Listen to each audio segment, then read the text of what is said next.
Israël, réveille-toi.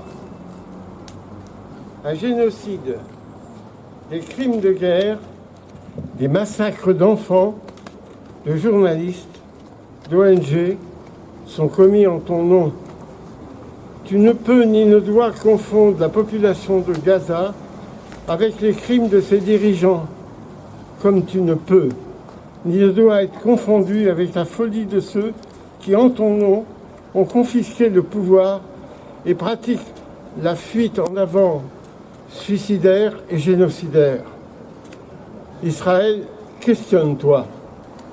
Tu as déclaré juste parmi les nations ceux qui, lors de la Shoah, ont mis leur vie en danger pour sauver des Juifs. Combien d'entre les tiens as-tu déclaré juste parmi les nations parce qu'ils ont risqué leur vie pour sauver des enfants de Gaza du génocide programmé par ton gouvernement et son armée d'occupation? Israël, souviens-toi, les tiens ont vécu le ghetto de Varsovie.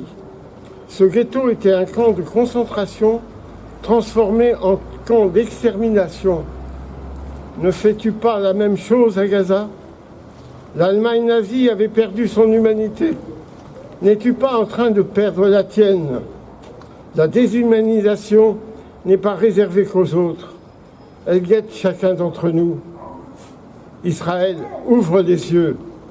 Il n'y a pas de vainqueur quand des crimes de guerre sont commis. Quand tu recueilles la dépouille d'un enfant mort au combat, tu célèbres un héros mort pour ta patrie. Mais le retour de guerre d'une génération qui a obéi à des ordres iniques de déshumanisation de l'adversaire se fait dans le déni et le tumulte mental. Il te faudra une armée de psys pour en limiter les ravages, et c'est le lot de tous les vétérans des guerres sales. Israël, méfie-toi de ta vengeance. Rien ne justifiait le massacre du Hamas de 1200 des tiens lors du 7 octobre 23.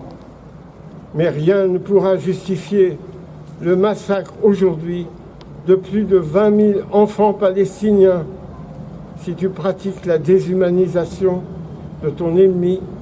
Tu lui offres le pouvoir et la victoire de t'avoir converti au pire, et ce pire n'a jamais de limite.